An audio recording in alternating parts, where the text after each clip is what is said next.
Recording in progress. All right, I'd like to call to order the June 27th, 2022 regular meeting of the Shoreline City Council. First item on the agenda is the flag salute. Will you please join me? I pledge allegiance to the flag of the United States of America, to the republic for which it stands, one nation, under God, indivisible, with liberty and justice for all. Thank you. Will the clerk please call the roll? Mayor Scully. Present. Deputy Mayor Robertson. Here. Councilmember Ramsdale. Present. Councilmember Mork. Present. Councilmember McConnell.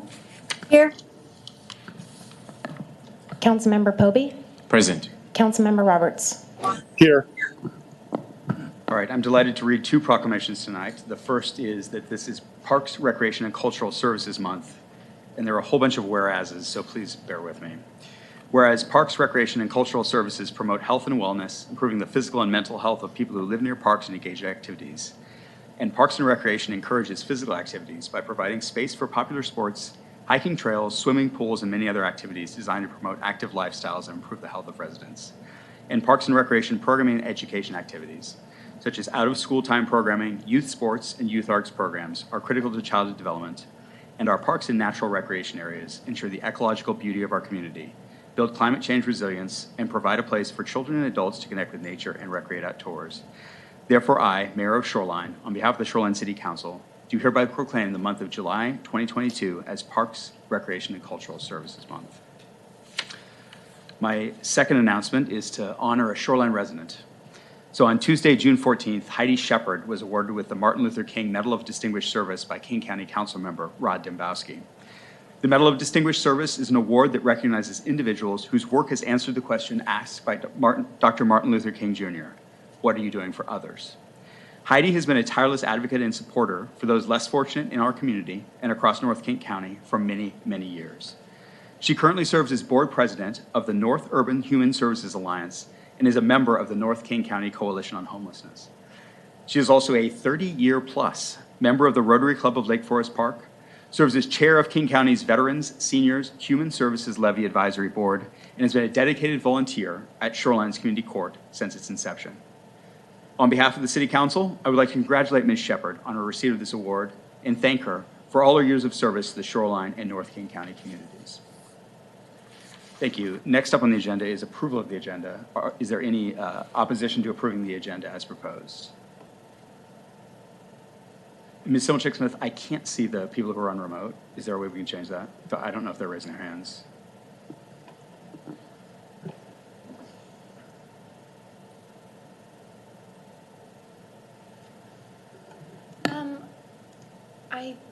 They may have turned their videos off. Let's see here. There we go. They just had their video off. Okay, folks on remote, I can't see you unless you turn your videos on, which means I also can't see the raised hands. It's a new system, so if you can stay cameras on, I'd appreciate it. And if for some reason I overlook you, please just speak up. But seeing no opposition, the agenda is approved as proposed by staff. Next up is report of the city manager, and I believe Mr. Norris is presenting tonight. Thank you, Mayor, and good evening, Council. I'd like to begin with a reminder that just want to make sure the slides advance. There we go. Thank you, Jessica. As the 4th of July is approaching, fireworks are illegal in Shoreline. Staff have installed no fireworks signs across the city, and if residents see fireworks in their neighborhood, they may report offenders by calling the police non-emergency line at 206-296-3311. Obviously, if there's a fire or other emergency, residents should call 911. And another sign that summer is here is the return of the Lunchtime Concerts. The city's annual Lunchtime Concert series kicks off on Tuesday, July 12th, with kid favorite Reptile Isle at Richmond Beach Saltwater Park. The Lunchtime series takes place every Tuesday at noon through August 4th in parks across the city. You can take a lunch break in the park and enjoy a free concert in the great outdoors of Shoreline. And the full lineup of concerts and other summer event dates are on the city's web calendar at shorelinelaw.gov. And we also have the return of evening concerts in Shoreline starting in July. Shore Lake Arts free annual summer concert series has something for everyone. Enjoy an evening of entertainment on July 13th, July 20th, and August 17th in our beautiful parks. And you can visit shorelakearts.org for the full summer schedule of those evening concerts. And Shoreline Walks gets underway on July 9th. A lot going on in the month of July. Join volunteer walk leader Donna for a Shoreline Walk event exploring Twin Ponds Park area development along 145th and the Lakeside School. The Shoreline Walks program is free and designed for adults age 50 plus, but is open to all ages and abilities. No need to sign up. Just show up at the Twin Ponds Park parking lot on Saturday at 10 a.m. Again, that's Saturday, July 9th. And you can learn more about this walk at shorelinewa.gov/Shoreline Walks. And just a couple of public reminders as well. This is the last meeting before a council recess. The next council meeting will take place on Monday, July 18th. Shoreline City Hall and Spartan Recreation Center will be closed Monday, July 4th in recognition of the Independence Day holiday. And for more information about these meetings or other happenings, visit the city's calendar at shorelinewa.gov/calendar. And I think I actually have a couple more reminders here. The Council Salary Commission will hold a meeting on Thursday, June 30th at 5 p.m. in room 440. That meeting is open to the public, and public comment will be taken. And remote meeting attendance is also available for that meeting. You can find out more, again, on the city's calendar. And the Planning Commission will hold a hybrid meeting and in person as well on July 7th at 7 p.m. And Mayor, that is all I have. Thank you. Thank you, Mr. Norris. Next up are council reports. And Ms. Simmelchick-Smith, I can't see the folks online, so if you can just let me know after we've done the in-person people. There we go. Okay, thank you. Are there any council reports this evening? Deputy Mayor Robertson. Thank you, Mayor. On June 15th, I attended the Regional Transit Committee, and we had just one item of business, voting on Zero Youth Fairs, which of course passed with the from the committee members unanimously. We're very excited about that development in King County with Metro, and that should go into effect. There are obviously some other hurdles to go through, some other votes to take place, but the goal is to have that going into effect September 1st. What we noted that Metro is already working with a number of the very large school districts in King County, and so staff and I did talk about making some intentional outreach to the Shoreline School District to make sure that our students were aware of that development as well. Thank you. Thank you. Councilmember Ramsdell. Thank you, Mayor.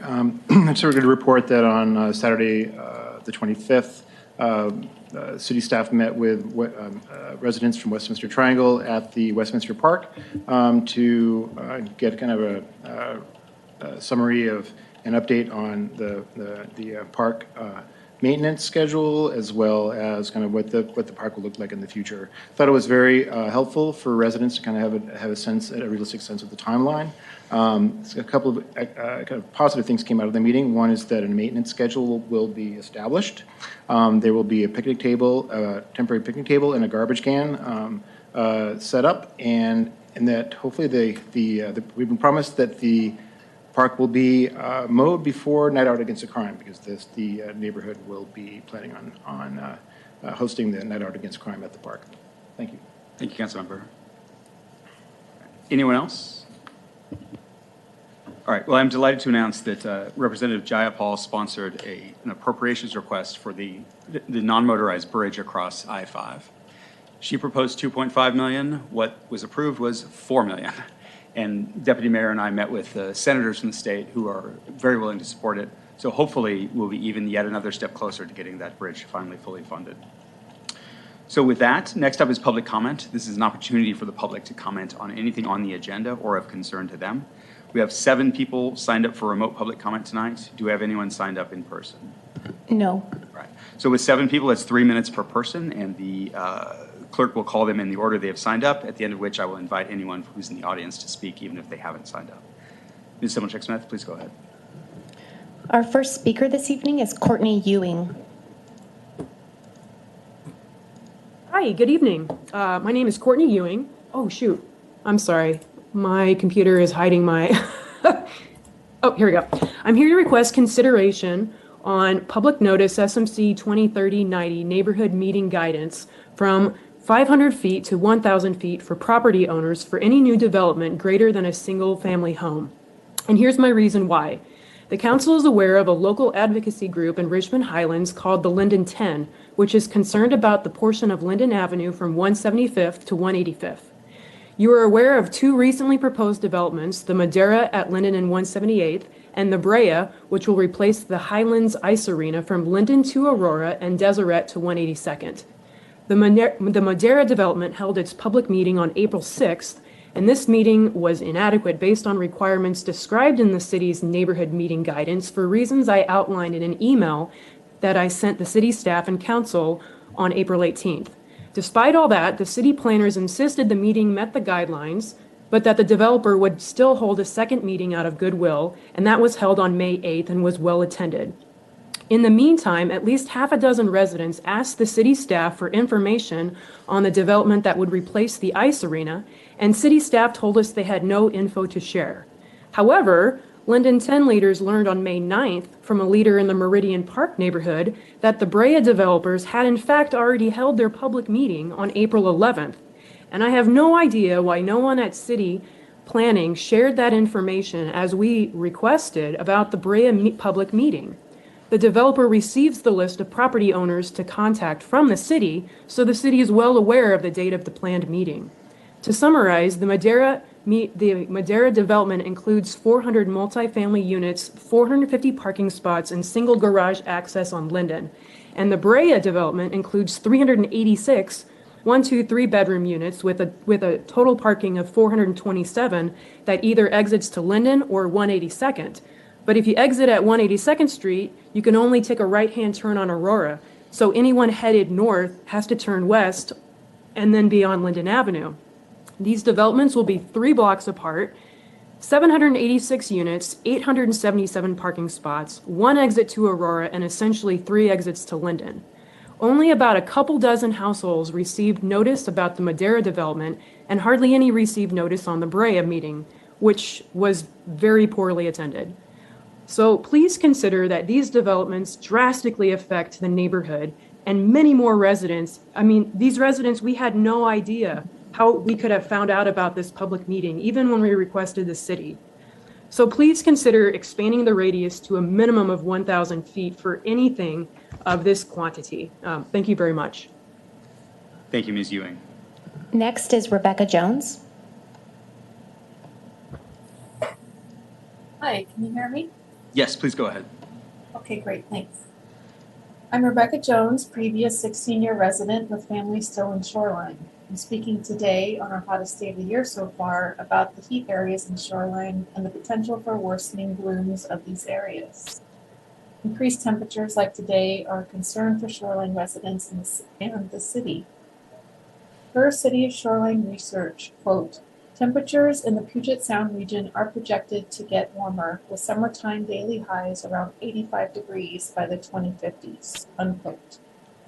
Please note the map I emailed you that combines the urban heat islands map prepared by the City of Shoreline and the City of Shoreline zone map. The highlighted areas are in addition to other MUR 70 sites. Here you will see that these MUR 70 areas are primed for heat blooms once these areas unlock for development.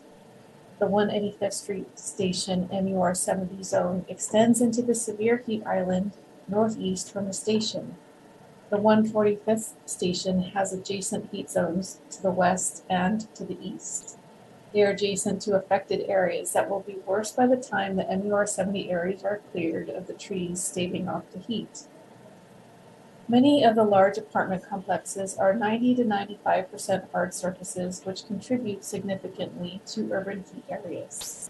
According to the City of Shoreline research in climate change and the City of Shoreline presentation, the built environment fact sheet, quote, more hard surfaces like sidewalks and roofs absorb the sun's heat, making hot temperatures feel even hotter, unquote. It is important to retain 10% of the trees on MUR 70 sites. I urge you to take these reasonable action steps to stave off the severe heat increase to the direct areas and surrounding areas. Even if 10% is only a couple of trees, these trees will make a difference. Thank you. Thank you, Ms. Jones.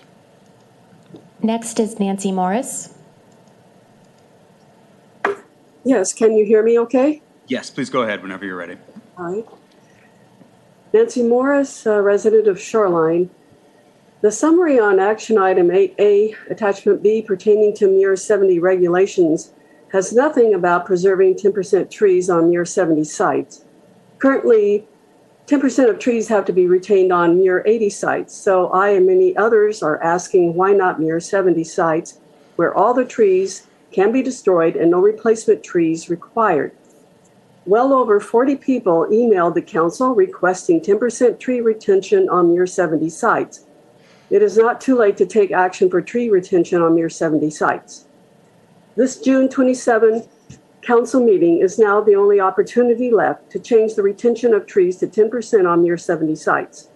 It will be too late to delay this action for another 2 years, as by then many major building complexes with no tree retention will already be constructed. There are ways to incorporate our Northwest native conifers into well-designed developments that can help to sustain the trees, birds, and people. It needs to be in code. Science-based information presented to council and staff over the past many months confirms the importance of preserving as many mature Northwest trees and groves as possible. It helps us all, including those who will be living in new shoreline developments. Clear-cutting neighborhoods is hardly the best way forward. It represents a lack of imaginative design and based solely on profit-making while ignoring sustainability and reducing quality of life for current and future generations. Please sponsor 10% tree retention on Muir 70 sites and save more of our important, significant Northwest native trees that are public assets in Shoreline. Thank you. Thank you, Ms. Morris. Kathleen Russell. Kathleen Russell, resident of Shoreline, on behalf of the Tree Preservation Code Team. In 2018, when council voted zero tree retention in MUR 70 zones, it was a concept. But now all of us, residents, council members, planners, management, can actually see what zero tree retention on development sites looks like. Drive around the Parkwood neighborhood near Meridian and 147th east to First Avenue. Of all the neighborhoods in Shoreline, Parkwood and along I-5 is the most clear-cut. 1,173 significant trees along I-5 in 2019. And now the property east of Meridian in Parkwood has been decimated of hundreds of additional significant trees. This clear cutting of trees will continue on the MUR 70 zones around the stations from 2022 and continuing beyond the unlock of the MUR 70 zones in 2033.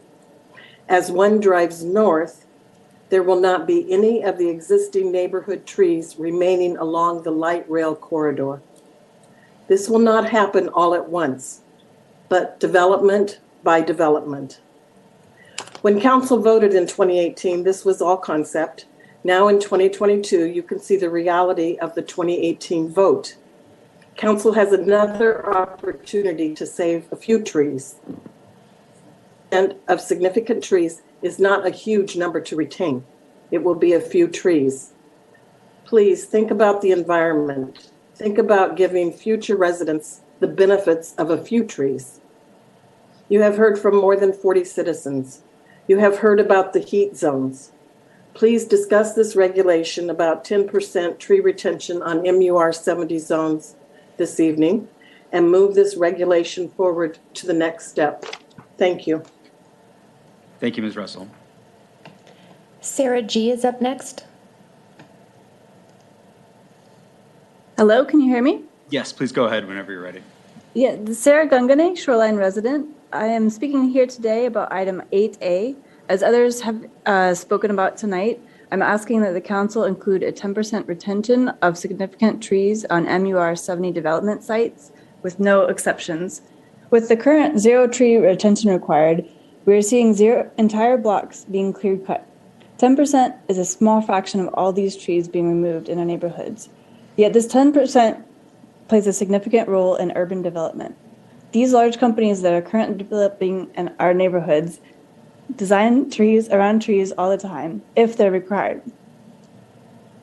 Excuse me. If they're not required, they will not save these trees voluntarily.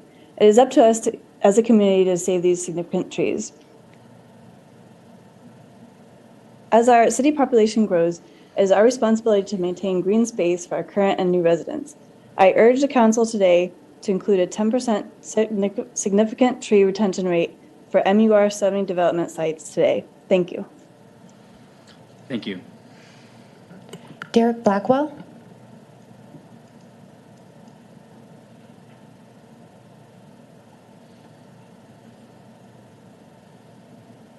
Mr. Blackwell, are you there? Hello, can you hear me? Yes, please go ahead whenever you're ready. Thank you, yes. My name is Derek Blackwell, and I live close by to the newly proposed construction to replace Garden Park Apartments on Linden Avenue North.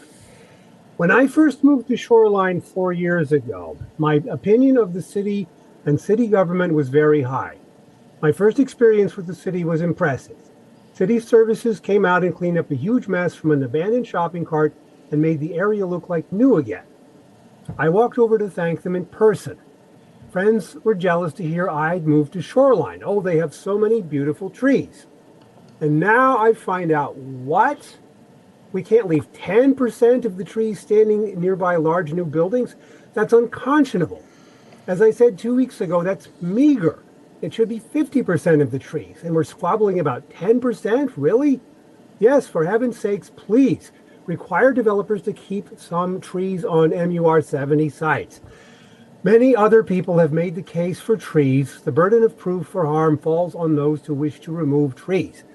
Personally, I'm furious about the trees, but I have even greater concerns.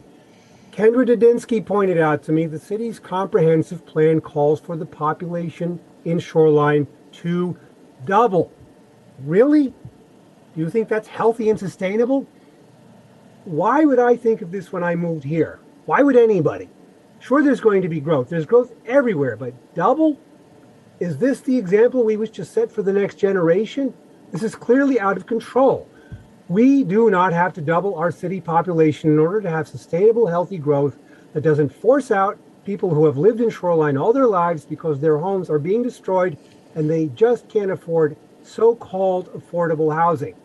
Or if they don't wish to live with less than half the space they currently do, even in units not purported to be affordable.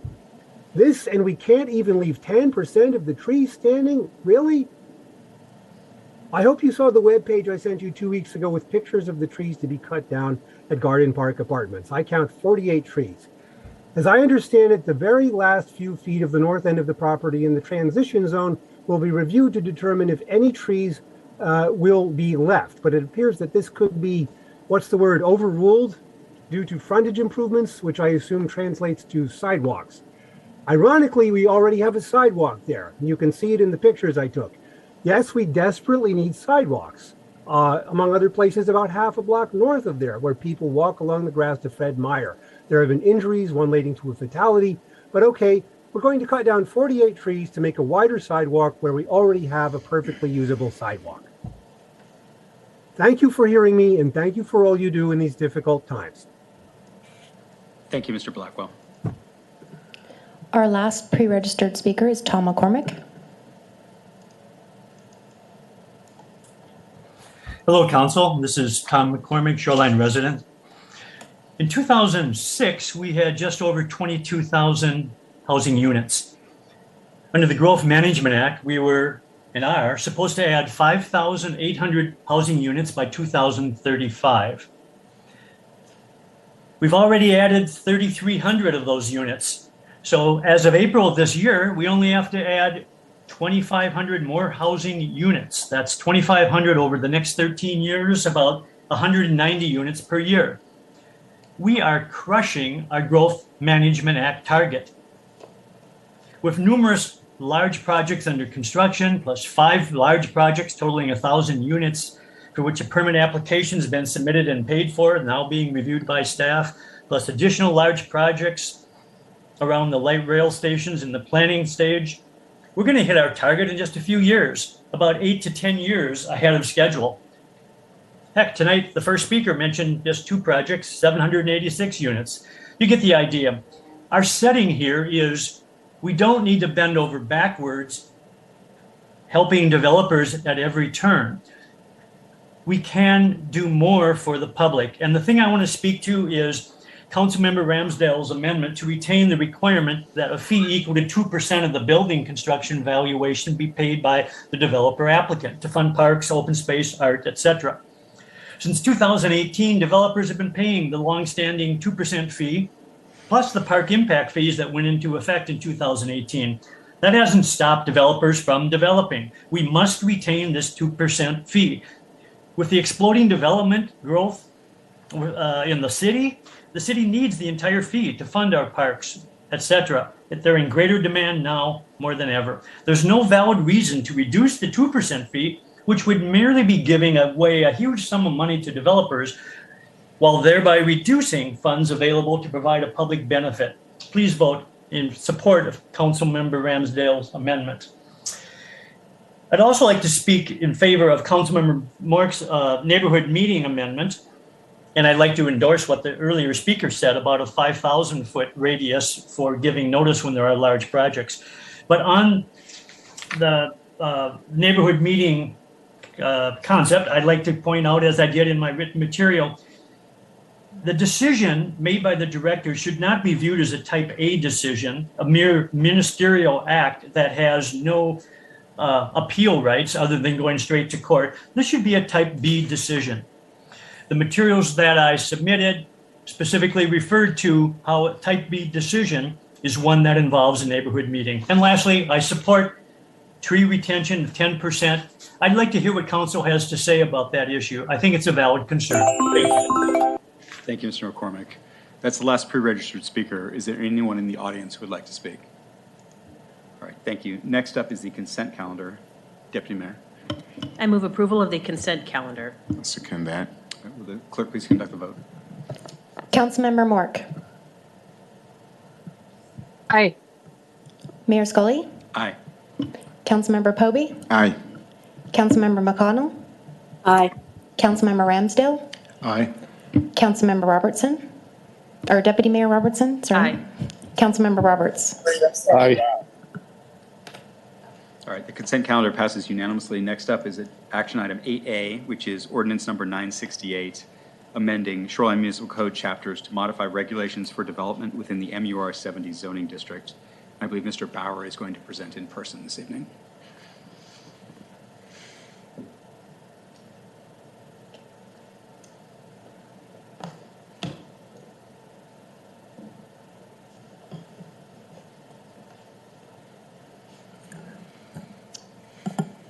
Okay, thank you, Mayor. So to open tonight, I'm going to briefly summarize each of the potential amendments that have been submitted by council members since the June 6th meeting before handing it back over for any questions and then discussion and potential action on proposed ordinance number 968.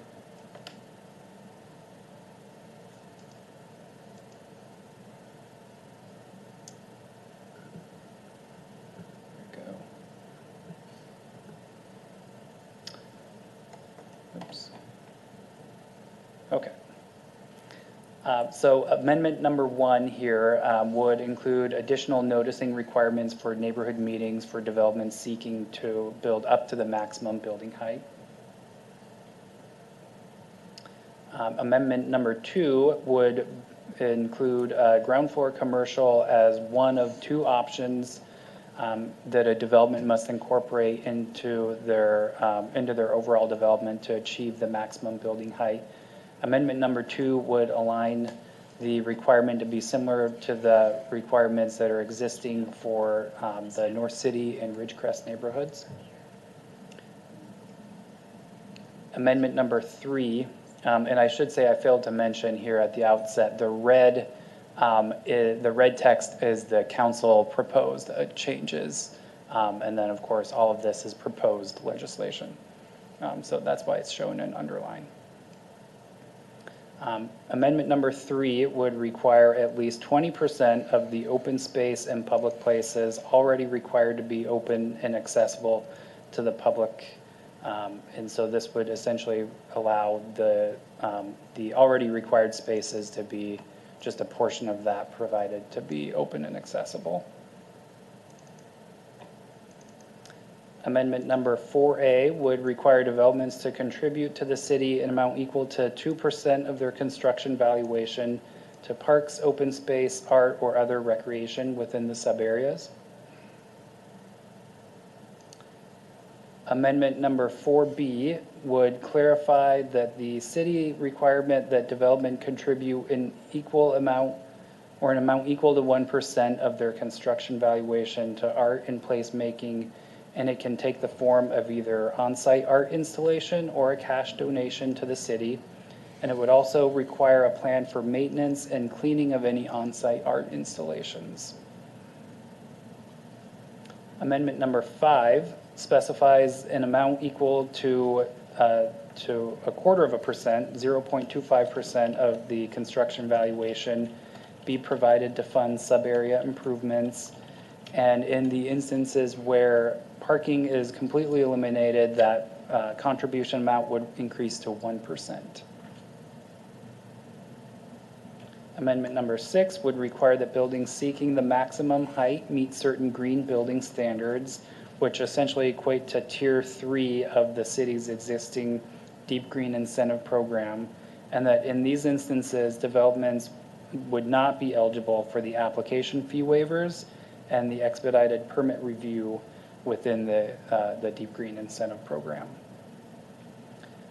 Amendment number 7 would require the development to participate in the transfer of development rights program. Amendment 8A would remove the development size threshold to qualify for the parking reductions. Amendment 8B would allow, or it would, allow parking reductions up to 100% of off-street parking. And so that concludes the council proposed amendments and to the Planning Commission recommendation. And to close, staff recommends that council approve the Planning Commission's recommendation attached to proposed ordinance number 968. Staff also supports, as noted in the staff report this evening, that should any of the council amendments be moved, staff is supportive of council amendments number 2, 3, 4B, 5 in part, and number 6. And that concludes my presentation. Thank you, Mr. Bauer. Since this is an action item, we usually start with a motion on the main subject matter. Is there such a motion? Deputy Mayor. I move approval of ordinance number 968. Is there a second? I will second for the purpose of discussion. Second from Councilmember Povey. Would you like to address your motion? I just thought I'd get the ball rolling here. I know we're going to have a robust discussion tonight. I look forward to it. Thank you. As an aside, Councilmember Roberts, I can't see you, so if you can turn on your camera, that will let me know when you're raising your hand. I believe the clerk will try to look for you, but at the moment, I don't know if you want to speak. Are there further amendments or discussion related to the motion?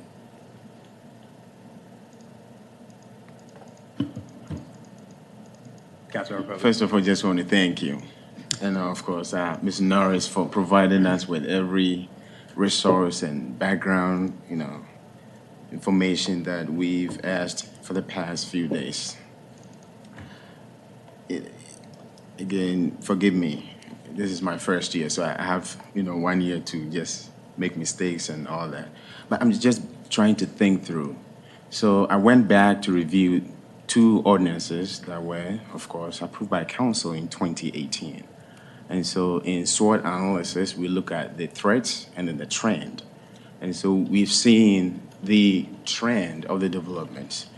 Have we noticed any threats in not having 10% or even 20% in the MER 70s so far? Any of the trends of the? I mean, looking at the need to not have or save or retain any trees in the MER 70s, have we seen any significant effect in terms of environmental impact? Yeah, that's a big question. I'm not sure I can necessarily answer. You know, the part of the, or I guess the overarching purpose, as staff understands, the taking on these amendments was to sort of kickstart some more development in the MUR 70 zone. So this discussion sort of began back in 2020 in the spring, and at that time we hadn't seen any actual development applications for any development in the MUR 70 zone. And a lot's changed over the last 2+ years, because now we're seeing many multiple thousands of units in the pipeline. And so I think the overall development impacts as it relates to some of the environmental impacts, you know, we'll assess those as they continue on. The city, of course, issued a planned action environmental impact statement with adoption of the sub-area plans in 2015 and in 2016. And so we're continuing to monitor those, and so, yeah, we'll continue to assess each development's impacts, and we'll monitor the overall relationship to the planned impact, which kind of or the planned action, which looks at kind of a higher level environmental assessment of the sub-area. Okay, thank you, Mayor. I will pause for other council members. Thank you. Thank you. Councilmember Mork. I too am new, so not quite sure on the format. I was going to move for amendatory motion 1, but is it more appropriate for me to ask a question about the trees at this time? It's entirely up to you. Okay. Well then, Mr. Bauer, we've seen many comments regarding the 10% for trees, but I don't see it written in. Could you describe the city's position on this? Yes, so the tree retention incentive, if you will, that's existing in the code that we've received a lot of public comment on is not proposed to be changed in any substantive manner with these amendments. So as it's written in there, there's a 10% or a height bonus when you retain 10% of the significant trees on a site. And then there's an additional height bonus when you retain 20% of the trees on the site. We felt that just sharing that in the staff report materials was in the interest of being fully transparent of how a development can go above the base height allowance of 70 feet. So we wanted to highlight the existing incentives. We also highlighted the incentives within the Deep Green Incentive Program, which is another mechanism to go above 70 feet, up to 90 feet total is what you can get with those existing incentives. And then to go higher than that, you have to currently go through the development agreement process. And so that's where the substantive changes are to these, or related to these amendments, is anything going 90 feet up to the maximum of 140 feet. But the proposed amendments would not change in any manner the existing tree retention incentives. Thank you. Councilmember, okay, I'm sorry. I was just saying, if you have a motion, by all means, make it. Okay. I would like to make amendatory motion number 1. I move to modify the Planning Commission's recommendation for SMC 20.30.297 C3 to add additional noticing and public comment requirements for proposed developments in the MUR 70 zone, seeking the maximum 140-foot height as set forth on pages 4 and 5 of tonight's staff report. Is there a second? Second. Second. Second from Councilmember Ramsdell. Councilmember Mork, would you like to address your amendment? Yes, sir. That I really believe in transparency. I think it's really important for the neighbors to have reasonable access to know what is going on in their area.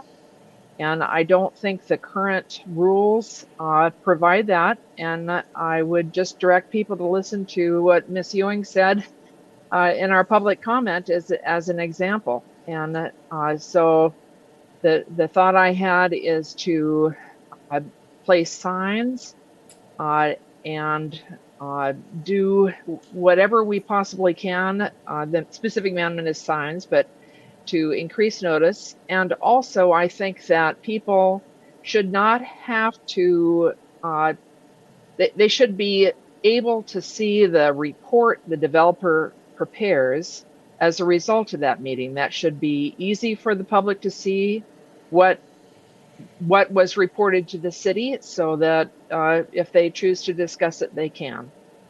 Thank you. Thank you, Councilmember. Other comments? Councilmember McConnell.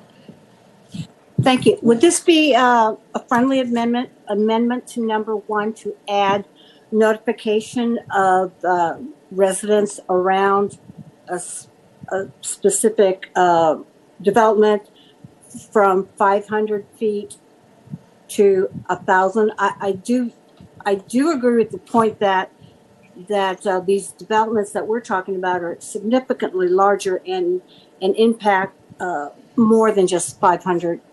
The neighbors close by. I think this is a time to be way more open and transparent and notifying a larger group of people. Would this be where we would want to add this as a friendly amendment? So there's actually no such thing as a friendly amendment. Every amendment is either neutral or unfriendly, depending on how you want to view your colleagues.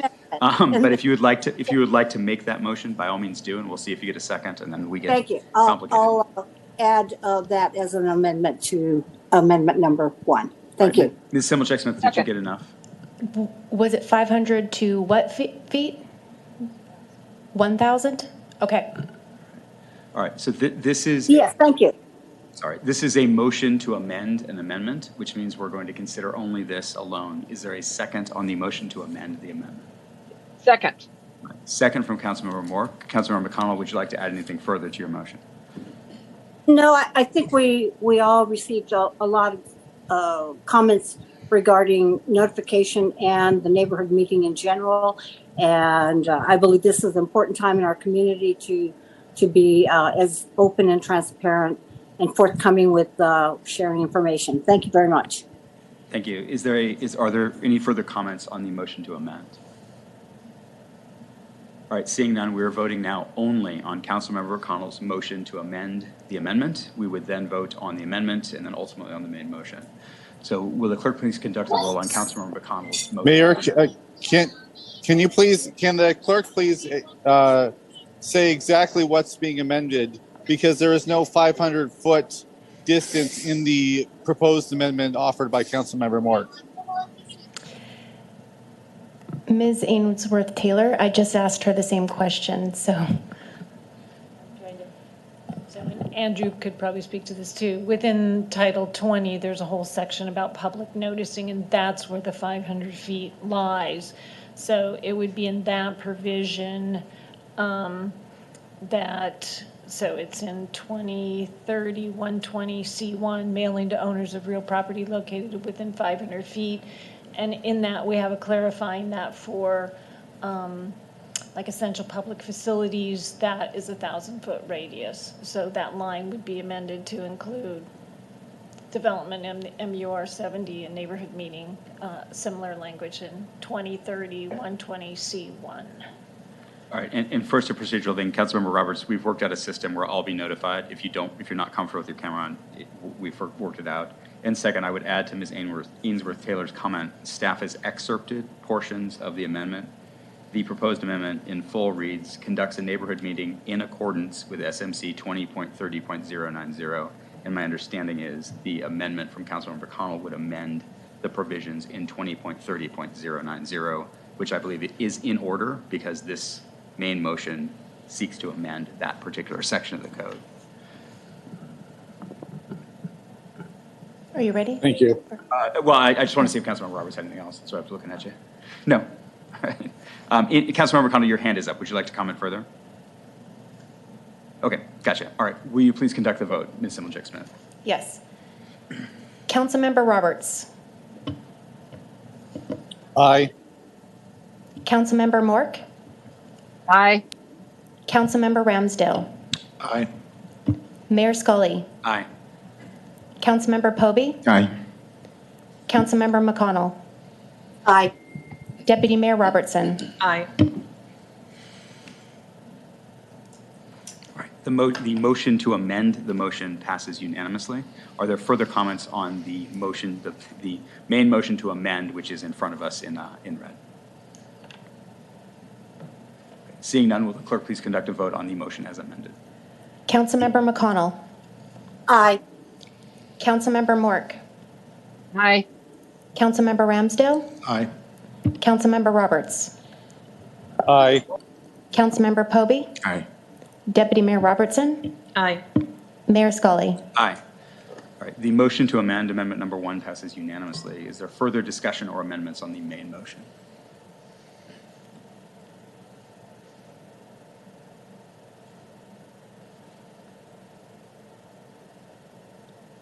And I'm sitting here silently only because we had a bunch of proposed amendments. If council. Yeah.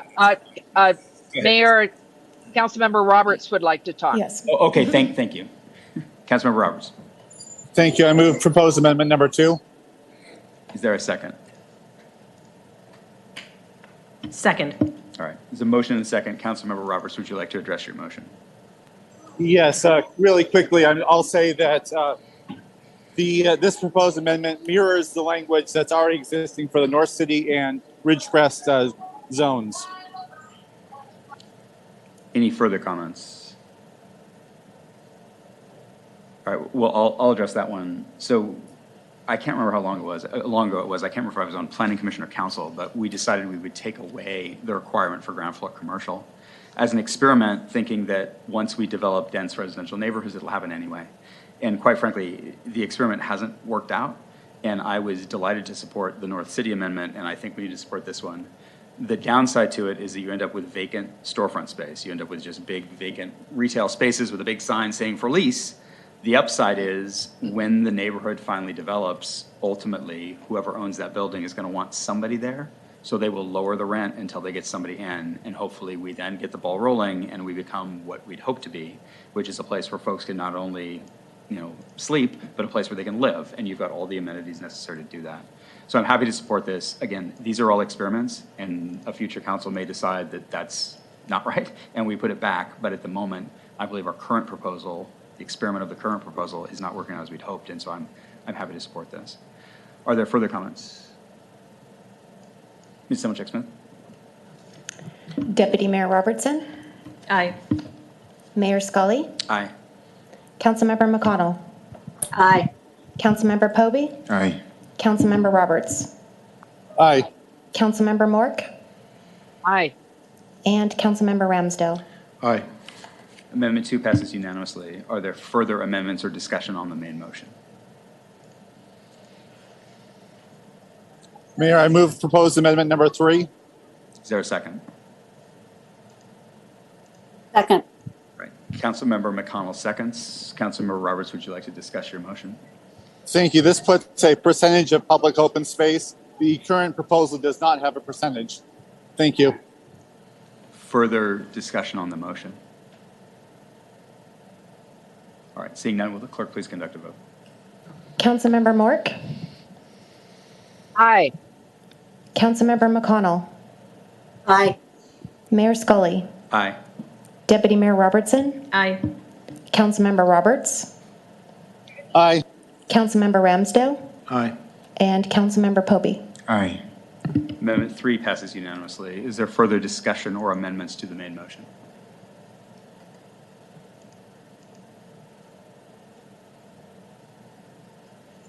Mayor, I move proposed amendment 4B. Is there a second? Second. There's a motion and a second. Councilmember Roberts, would you like to address your motion? Thank you. This puts some clarity on how contributions for the arts are placed, and also allows for and requires a maintenance plan. Further comments on the proposed amendment? Councilmember Ramsdale. Yeah, I'm not going to be in support of this amendment, and I will get into the reasons why when I discuss my amendment motion on 4A. Thank you. Councilmember, I apologize. I'm concerned that if we pass this one and then go to 4A, we'll end up with confusion. So if you wouldn't mind going into your reasons why you believe your amendment is the right one, because they're contradictory. So if we pass both, I don't know what happens, but I'd rather that not happen. Do I need to make a motion to discuss my amendment at this point? Or no? You could do that.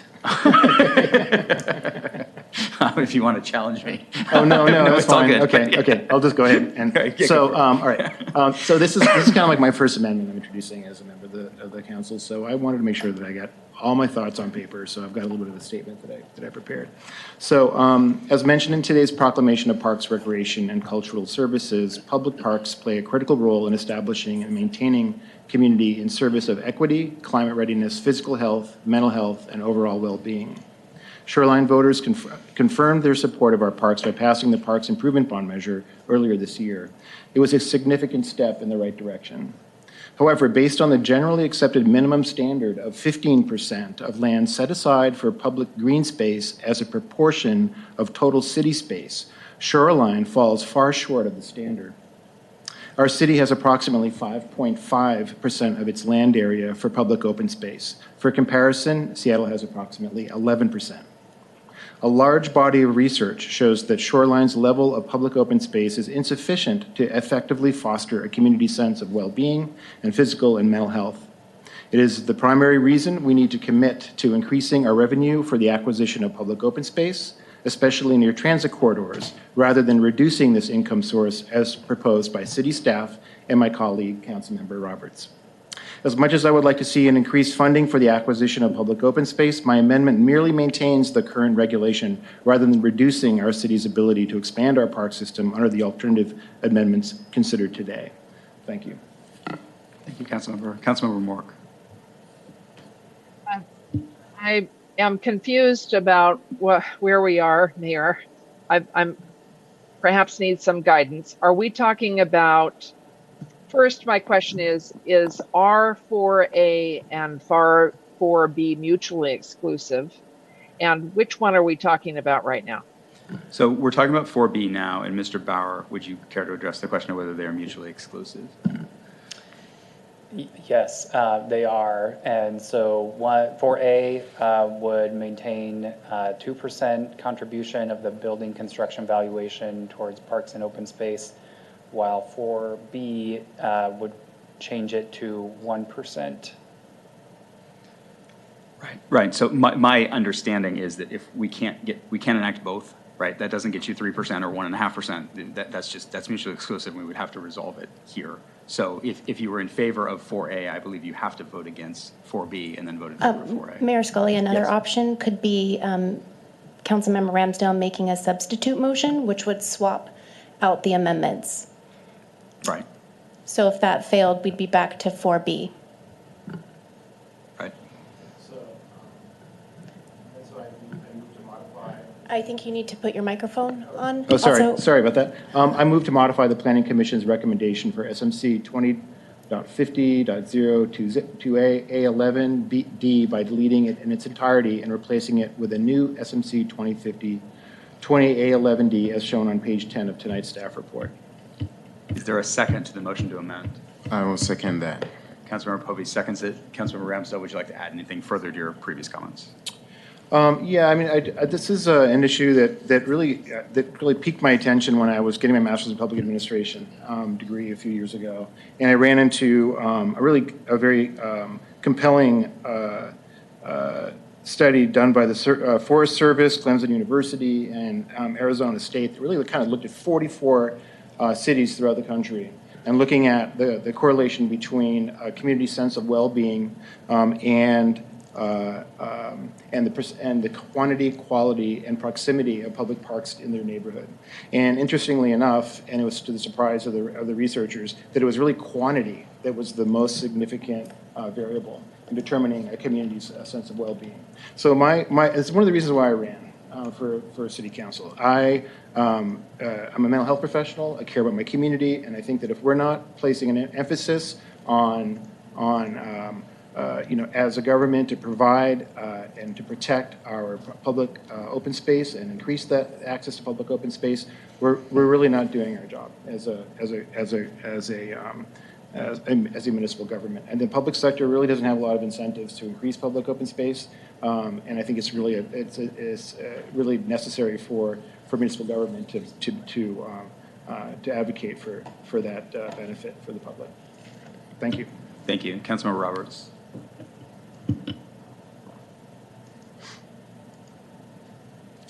Thank you, Mayor. I'll first say, but I don't think it's entirely correct that these two are mutually exclusive. I think that 4A, as proposed, the biggest thing, the two changes from 4A and 4B is, one is that 4A has a 2% building construction valuation, and 4A is 1%. But that's not mutually exclusive in my mind. And then the 4A talks about public parks, and 4B does not include public parks in the statement. But I think that it is possible to include public parks as into 4B rather than the process we're on. But it just takes some changes to what is currently proposed in the sort of text before us. But since I believe we're on 4A, I think the question here is, what is our expectations of developers? What should and why should they make additional what are we expecting, and what are we as a community expecting for greater height? And that's sort of the fundamental question. If we're giving developers greater height, we as a community demand, and I think we ought to be expecting more from a developer than someone who's building to sort of that basic MUR 70 code. And this list of what we are expecting comes from our existing code when we are requiring developer agreements. It also is, but we have to, in that existing list, these were sort of a menu of options that developers and the city could sort of pick and choose from and negotiate in terms of getting to what community amenities that the city wants and the community wants. When we talk about this particular proposal, and the 2% is one of those items, one of those sort of menu items. But when we sort of think about this, now we're sort of saying this is going to be by right. That we are saying that if developers, you get to say, if you do X, Y, and Z, you're going to get additional height on your buildings, so up to 140 feet. And so when we think about this, we have to think about what the goal is. And the goal is, we have a housing crisis in Washington State. We have a housing crisis specifically in our region, in our city.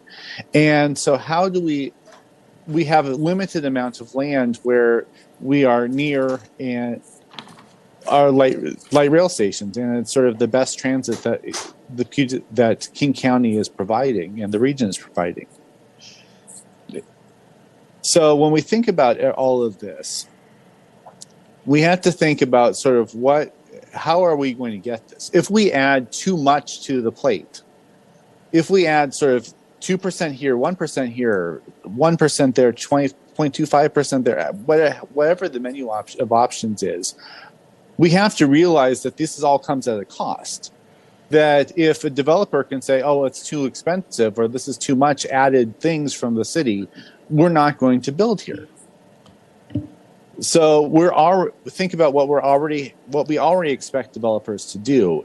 We expect developers to meet our frontage improvements. We expect and require developers to pay into our transportation. They pay transportation impact fees. They have to pay park impact fees. They have to pay fire district fees, fire department fees. So these are all things that we are expecting them. And then we have expectations now, if assuming this passes, of meeting lead building requirements without any additional fee waivers. So we're doing a lot. We're expecting a lot from developers, and I think that's right and true. So, but when we adopted this particular piece about 2% for parks, we did not have that park impact fee. So what we're asking for these developers, if they're coming here and building in our right next to the station, we're asking them now to pay essentially 4% for parks, while everyone else in the city would be paying 2%. And so this is the sort of challenge. If we're expecting developers to build, and we want developers to build efficiently within our station area, within the MEUR, and specifically within the MEUR 70 zone, we have to recognize that these costs add up, and developers may not decide, and they can choose not to build in MEUR 70 zones. So we should make this simple. We should recognize that all of these are added costs to developers, and we should sort of think about the bigger picture while recognizing that parks are important for all the reasons that Councilmember Ramsdale said. In sort of an ideal scenario, I really want to see tree preservation. I really want to see buildings built around courtyards and public open space. These are the type of things that are good and contribute to the quality of life for the people living there. But at some point, if we add too much in it, the developer's just going to say no and move and build somewhere else, or build to just the MEUR 70 without all these additional requirements. So for all of these reasons, I think that this is just a doubling of park impact fees just does not make sense. And so I'm going to be opposing it, and I encourage my colleagues to oppose it, because we're at the end of the day, unless we decide and make the decision that we're going to give a benefit to developing and an environmental benefit to the community by not requiring parking. What we're saying is, if you're going to build to 140, up to 140, you are going to have to pay all these additional costs and get very little benefit, because we're adding a lot of costs and only giving sort of marginal benefits on a 50% parking reduction, as it is described. So for all of those reasons, I'm going to be opposed with sadness, because I do believe that parks are important. We do need to figure out ways to sort of pay and provide for our park system. But I think we did that with our existing park impact fee. So I encourage a no vote here. Thank you. Thank you, Councilmember. I'm going to interject on the procedural comment. Amendment 4A notes the development shall provide 2%.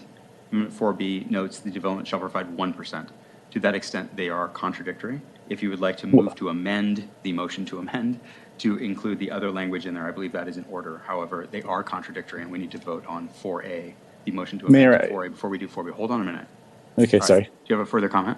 Yeah, to that response, my amendment did not change the text. My amendment is only the amendment that what's in red.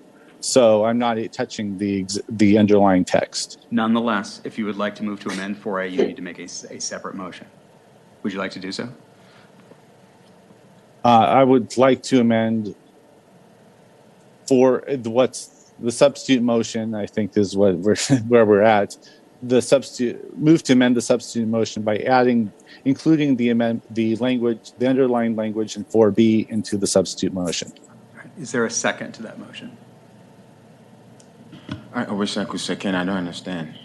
All right. So let me explain it. And this is a judgment call, but that's one of the things we get to do. So the original motion was 4B, which provides that the development shall provide 1% with the additional red language that's noted on the page that's currently out. Councilmember Ramsdale's motion to amend would replace 4B with 4A, which says the development shall provide 2% rather than 1% and then has other language below. What is currently before us is Councilmember Roberts' motion to amend Councilmember Ramsdell's motion to add the red language on 4B to replace portions of the language on 4A. Is there a second to that? No. Okay. Yeah, is a no. Okay. Is there a second? Councilmember Connolly, your hand is up. Is that for a separate comment? I'm not sure, because Okay. I'm going to echo probably some of my colleagues. I'm a little lost because I thought we had wound up getting ready to vote for 4A or not. And then, you know, depending on what happens, 4A, 4B will either be up or it will die. Is that a appropriate assessment of where I think we are in this discussion? Because I do have a question. No, we've had a subsequent motion which moves to amend 4A to include portions of 4B. I mean, we're deep in Robert's rules, but that's where we are. So the current motion is only to change Councilmember Ramsdell's motion on 4A. If we vote yes on this, we then get to consider and debate 4A as amended, not 4A as presented on the screen. Okay. I still think my comments are that I will not be supporting 4A for all the reasons that Councilmember Roberts mentioned about changing, adding, you know, at what point will developers, you know, wonder what's going on in Shoreline. And here's what I would like Mr. Bauer to reiterate to us. Page 11, which is 8A-11 on our staff report. I think that's really important for me to keep coming back to. The paragraph that starts off, in essence, prior to 2017, the last paragraph, or the last sentence of that says, the current Planning Commission recommends recognition that a residential development, unless qualifying for exemptions, will be required to pay the park impact fees, and therefore they reduce the 2% requirements to 1%. That was for this 1% or 2% that we're talking about. So, Mr. Bauer, am I correct in understanding that we already have park impact fees, and then now we're debating whether we're going to go 1% or 2% for the other fee? Is that correct? All right, so let's get an answer to that question, and then we have a motion but not a second. So I apologize. We're so deep in the weeds that I want to keep us on track. Okay. So let's get an answer to that question because it's been asked. But then, unless there's a second or a question on Councilmember Roberts' motion, I'd like to resolve this before we get into other questions. So by all means, go. Yes, so to the question, the answer is yes. Any new residential development would be subject to park impact fees on the per unit cost, which is for 2022, it's $3,077. And so this percentage of the construction valuation as currently written in the code and as proposed through the council amendments would be subject to developments seeking to go above the height limitations and up to the maximum 140 feet. Okay, thank you. And table 2 on that same page. So Councilmember McConnell, I apologize. If there are questions on Councilmember Roberts' motion, let's address them now. Otherwise, let's deal with Councilmember Roberts' motion as to whether it gets a second, and then we'll go back to general questions. Sounds good. Thank you. Thank you. I apologize. Councilmember Morg.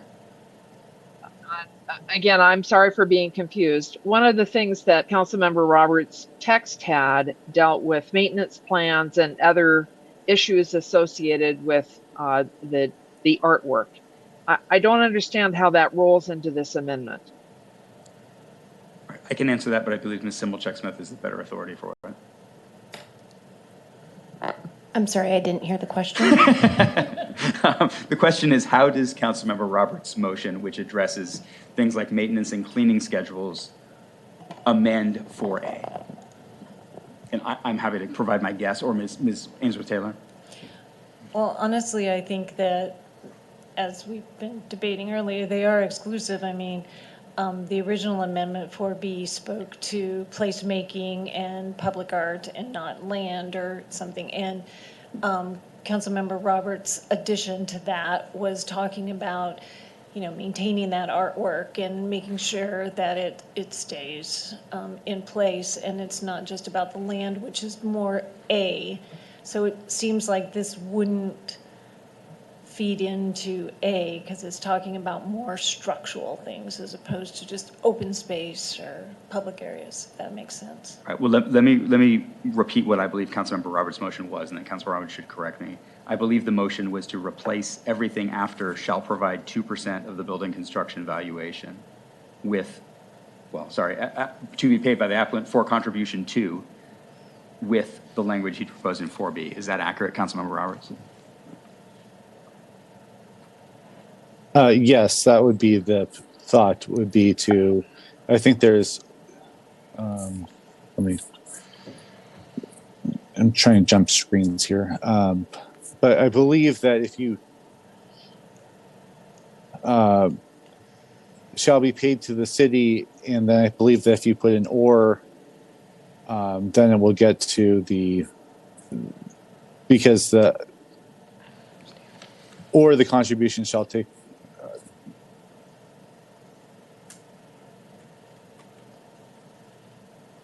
or a semicolon, the art contribution shall take the form of either on-site installation. I apologize. All right. Mayor, if but I'm happy to withdraw it if the attorney believes that this is with the council's permit. I guess if the attorney believes that these two are contradictory. It's your decision to withdraw or not. We don't have a second yet. So what would you like to do? I'll withdraw. All right. So the motion is withdrawn. We're now discussing Councilmember Ramsdell's motion to replace 4B with 4A. Is there further discussion on that motion to amend? Councilmember Ramsdell. Yeah, I think there's some really fundamental misunderstandings about what I'm asking for in my amendment. In my amendment, what I'm asking for is that the current regulation that we have doesn't change. The current regulation says 2% building valuation is contributed towards parks, open space, art, or recreation. That is something that has been in existence for a few years now. I do not want to see a reduction of that. I just want to see that regulation maintained.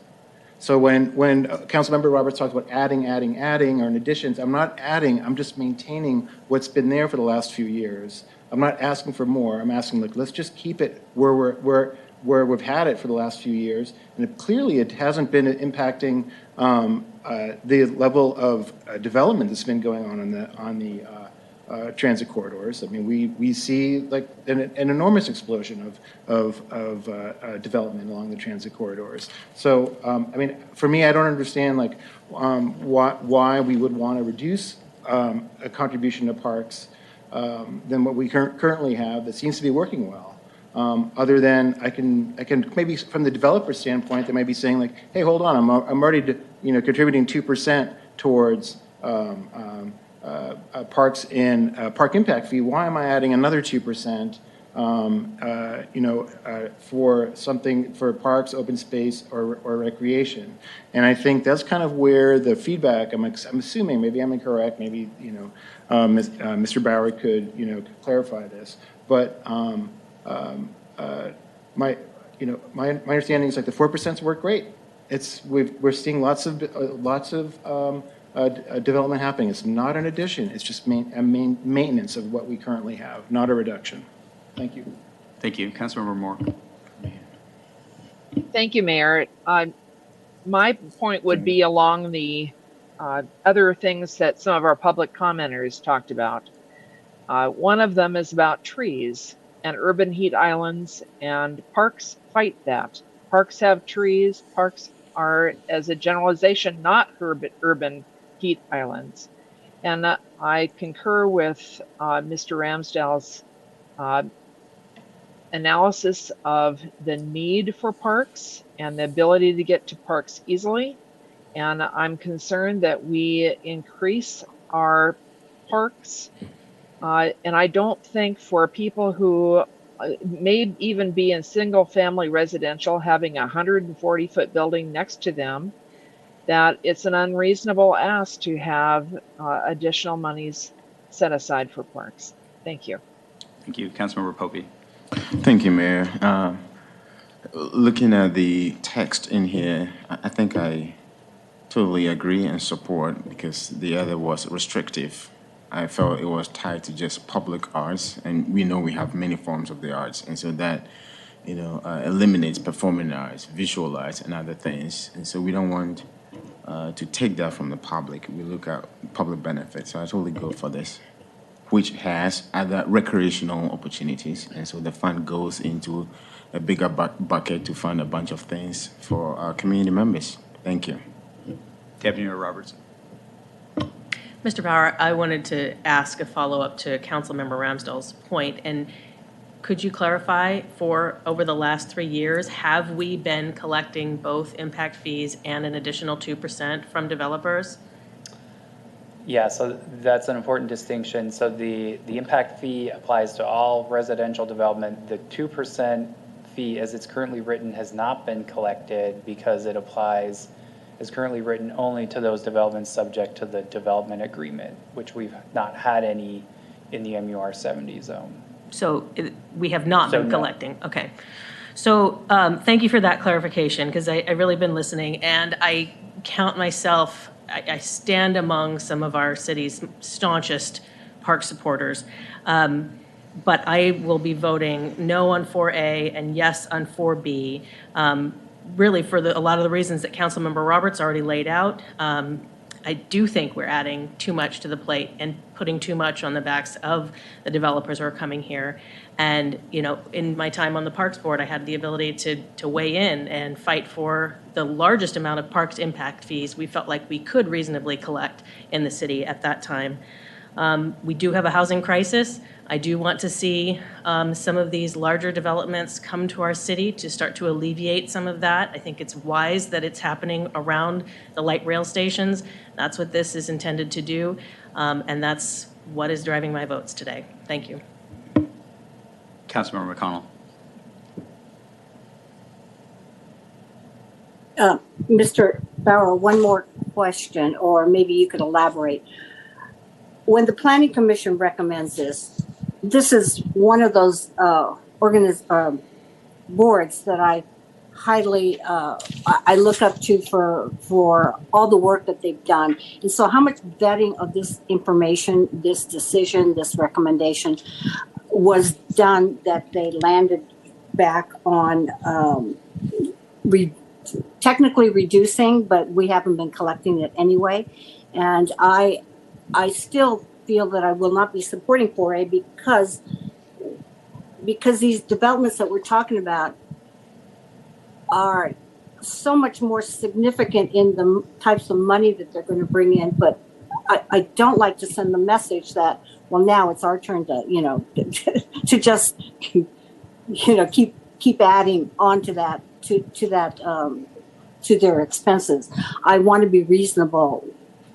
And I believe that 1% on millions of dollar projects is significantly more than what we've been getting in residential developments, that are done one at a time or even, small multiplexes. So let me go back to what I asked you.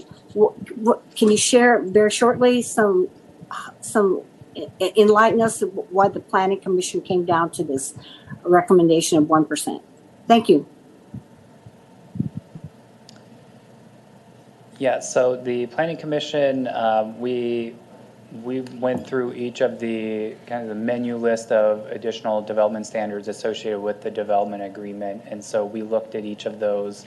And so this was to reduce this to 1% was the initial staff proposal just in the draft amendments to consider by Planning Commission, modeling it sort of after the 1% for arts type program.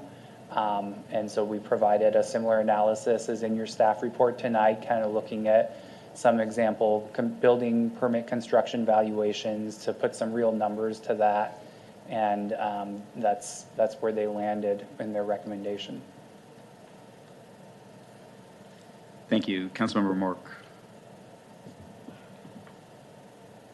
You're muted, Laura. Thank you. Yeah, I'm sorry. Thank you. Thank you, Mayor. Mr. Bauer, perhaps I could make sure I understand. This housing, if they ask for this, they are required to build affordable housing. Yes. And will they get the 12-year tax credit for that?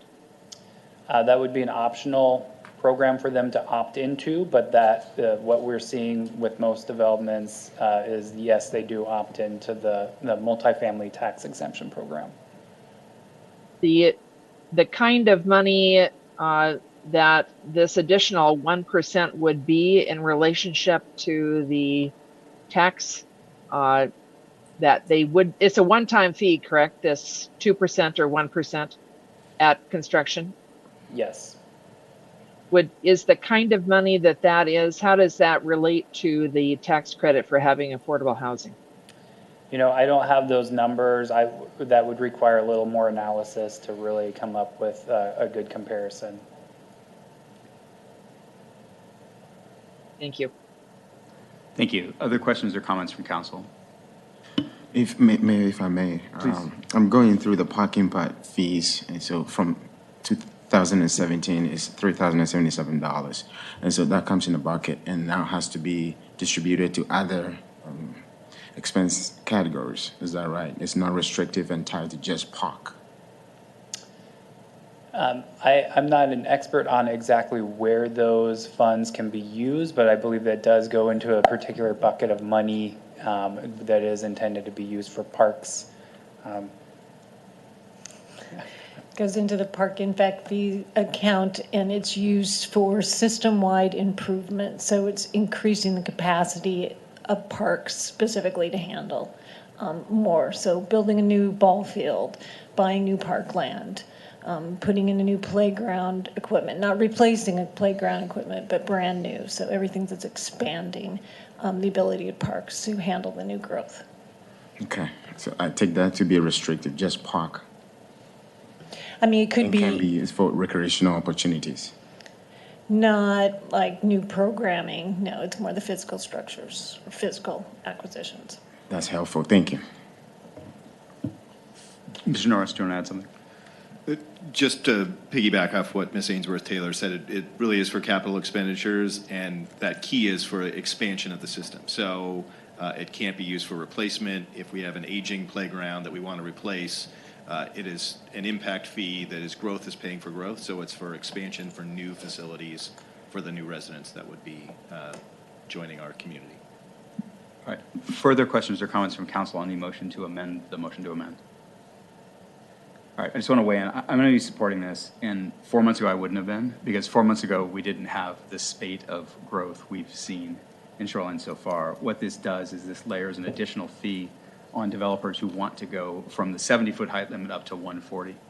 And if it becomes the case that we aren't getting any of those, that folks just aren't opting into this, then we may need to reconsider it. But for the time being, 140 feet is 14 stories of residential, and that has a tremendous environmental benefit because it puts folks right next to light rail. It puts residential development right next to where people can get from place to place. It means we're not building out in the suburbs. It means we're not building to the forest. But it only works if the city itself is livable. And my concern is if we've got that many people coming into a city where when we go to the parks now, they are well utilized. And I'm worried that it will become so well utilized if we add so many people that we won't be able to keep up with the livability side of it, which for me is as important as the environmental side. So I'm supporting this, although it's with caution, because I think everything Councilmember Roberts said is also true. So with that said, Ms. Similchick-Smith, will you conduct the vote on Councilmember Ramsdell's motion to amend Amendment 4B? Councilmember Ramsdell. Aye. Councilmember Poby. Aye. Councilmember Roberts. No. Mayor Scully. Aye. Deputy Mayor Robertson. Nay. Councilmember McConnell. Nay. Councilmember Mork. Aye. The motion passes with 4-3. And Ms. Similchek-Smith, that was a motion to amend 4B, but it essentially replaces it. Do we need to conduct an additional motion on the same subject matter? Yes. All right. So 4A has now replaced 4B. We are voting on the exact same thing we just voted on. However, discussion is appropriate. Councilmember Roberts, do you have a comment? You're muted, Councilmember. Not at this point. Okay, thank you. Will you please conduct the vote on the same thing we just voted on, but as the main motion, or as the amendment? Yes, so the language in this motion is projected on your screen. Councilmember Poby. Aye. Councilmember Ramsdale. Aye. Councilmember Mork. Aye. Mayor Scully. Aye. Councilmember Roberts. No. Deputy Mayor Robertson. Nay. Councilmember McConnell. Nay. That the amendment passes 4-3, and we are now back to the main motion, which is to adopt the slate as amended. Is there further discussion or amendments on the main motion? Councilmember Roberts. Thank you, Mayor. I'm going to deviate from the script and move to strike all of SM3 2050 020A11E. And actually, Mayor, I will pause for a second and say I do not want to make that motion right now. I want to make a statement, then I want to make that motion, if I might. When we look at go to the staff Actually, report. I apologize. Just so we know what you're talking about, can we get that up on the screen? Yes. It's going to be much easier to understand your comments if we know what we're looking at. I think I'm going to need to pull up the Shoreline Municipal Code. Yeah, go for it. And Councilmember Roberts, did you say 2050 020-811? I mean, A11? This is the off-site frontage improvement proposal.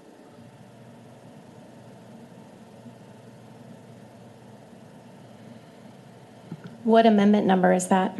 It would be 5. Thank you. But instead of actually moving it, I'm going to move to strike that.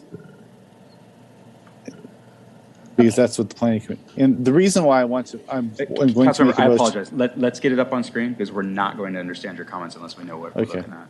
And what I was hoping for is the municipal code itself, unless Councilmember Roberts believes that that is sufficient to explain.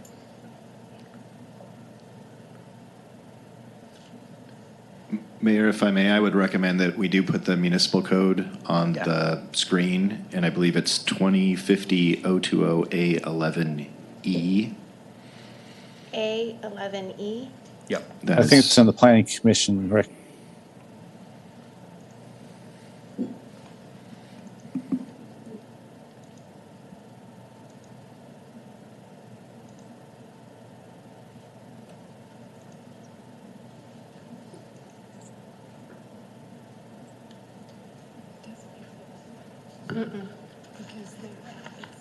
It's in the planning commission recommendation. Okay, I can pull that up.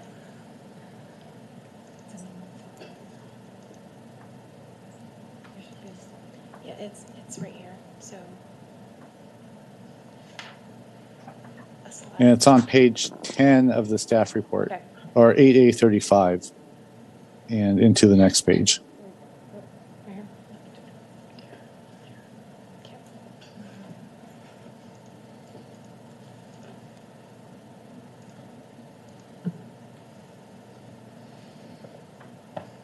Oh, I need to make that larger.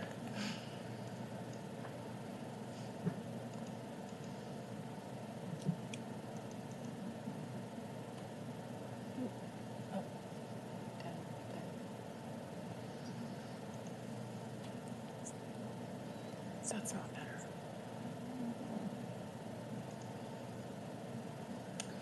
Is that font too small? Ms. Similchek-Smith, I think we're looking for the original code. Because I believe we're not looking at the amendment, and it will be much clearer to understand if we can get the original section of code. That's a proposed amendment. Mayor, I'm actually talking about the proposed, not. I think the text you'd like to show on the screen, I believe, is on page 10 or 8A35. Let's go to that. 8A, that's 8A12. Let's go to 35. Page 35? 8A35.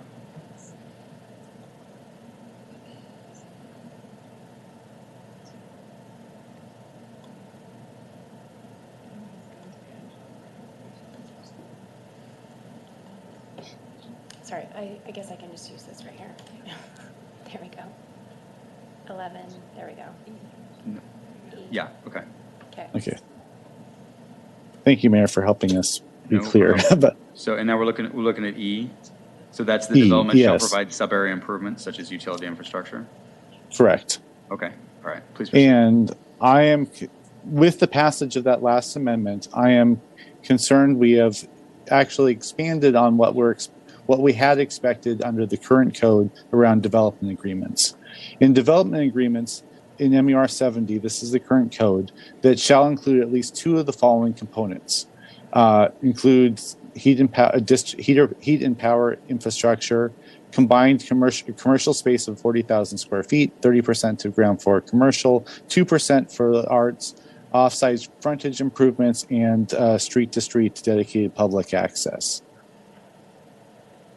We are currently under the proposed set of amendments that we've adopted today and we've worked on today. We are now expecting commercial space, ground floor retail, 2% for the arts. When we start, again, goes back to the comments I was adding. If we start adding things, we're now going beyond what we would have expected under the existing code in terms of what is required, would have been required under the development agreement. So with that, I want to strike what is on 8A35E in its entirety. Is there a second? Is there a second? All right, do we need a minute? Yeah. All right, asking again, is there a second to the motion to amend to strike section E, subsection E as placed on the screen?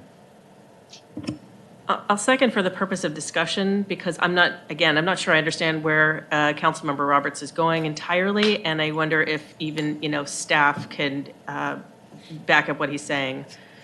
All right, so there's a motion and a second. Councilmember Roberts, would you like to speak to your motion? Thank you. I will say it goes back to what we're expecting under an MER 70 plus building. Under the development agreement, it was pick 2 out of about 6 options. We have now included we have not modified anything except for changing the commercial space and changing the definition of ground floor retail. So now we're now at 3 options we're requiring under this new code, and then E would add a 4th option that is now required. If this amendment does not pass, I believe we need to specify what percentage of building construction needs to be there for sub-area improvements, because it's not clear in this under the Planning Commission recommendation.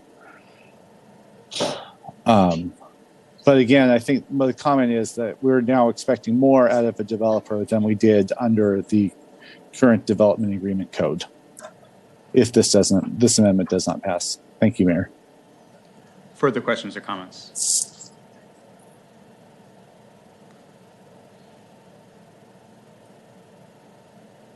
Councilor Povey.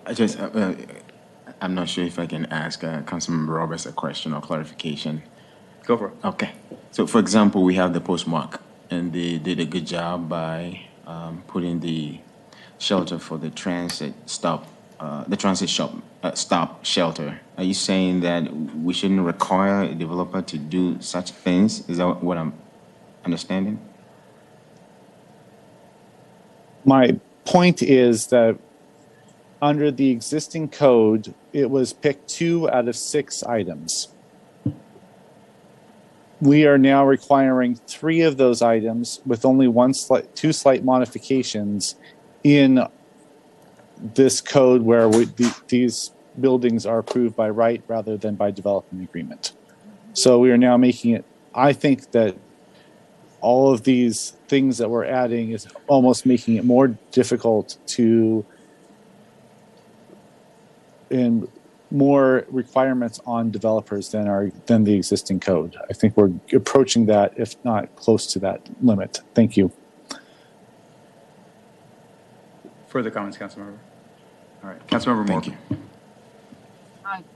Thank you, Mayor. I'm confused. I'm sorry. I keep saying that. One of the things that Councilmember Roberts suggested is that there should be this is not tied to any dollar figure. So, what does that mean? When we say this with no percent or no anything, how do they decide how much they have to provide? Who decides how much does it cost? How do we figure that out? I'm sorry. All right, let's address that question, Mr. Bauer. Yes, so as it was existing in the code, really it was intended to be negotiated through the development agreement. That's why it's a little subjective. The language in the Planning Commission recommendation, I believe it was slightly tweaked from what's currently in the code, but still, admittedly, there is some ambiguity in that there's no set standard or anything in terms of a percentage or an amount. It does add some level of specificity, just related to needs to be in the sub area and the examples of types of amenities. So at least you have some clarification as to the intent. So just trying to follow up. So the developer says, I want to build a 140-foot tall building. How do they know what to do? How do they know how much to spend? How does the city require them to do anything? So that's where we would look at the development proposal, and it'd be on a development by development basis in terms of opportunities for things like some of the examples listed there. So transit stop shelters, the postmark was noted as an example. If there's opportunity for lighting improvements, for pedestrian enhancement, wayfinding signage. So we really just look at the opportunities based off of where the development's situated and the specific impacts. We'd also need to obviously balance what the level of impact is relative to the cost and the scale of what we're requesting of the developer. So we need to make sure that we're the level of improvement that we're asking a development to do is proportional to the level of impact that they're creating. Mayor, if I go ahead, can I also respond to that? Yeah, please. I mean, I think, as Mr. Bauer said, I think from staff's perspective, we also realized that to your point, there is some ambiguity there. Council Amendment number 5, which is in the staff report, tries to tighten that up. I realize that there's now a substitute proposal in front of council right now, but in the staff report, Council Amendment number 5, or proposed Council Amendment number 5, identifies that as a quarter percent of the construction valuation. So that was what was originally proposed in the staff report to get to that point of eliminating that ambiguity so that there is a dollar amount associated with the construction valuation. All right, Deputy Mayor Robertson. I am increasingly concerned about the level of confusion that's happening in this discussion today. So I'm going to throw this out there. I am going to move that we postpone further action on ordinance number 968 until the implications of the votes that have already been taken could be analyzed by staff and a recommendation made back, to the council on how to proceed and the impacts. All right. Second. Hold on a minute. Since this appears to be Robert's Rules night, we need one of two things. We need a motion to table, which means it is indefinitely off the platter until we come back, or we need a motion to postpone to a date certain. So which are you moving for, Councilmember? Deputy Mayor. I would move to postpone to a date certain, pending a recommendation from staff about when that could be. All right. So do we have a second? I second that. All right. So we need to get a date. So let's get input from staff on when you would be able to come back with answers to the questions we've posed tonight. Yeah, I would probably need to confer with my colleagues, and probably at some point at a meeting in August or potentially into September, just depending on what the council calendar is looking like. All right, Mr. Norris.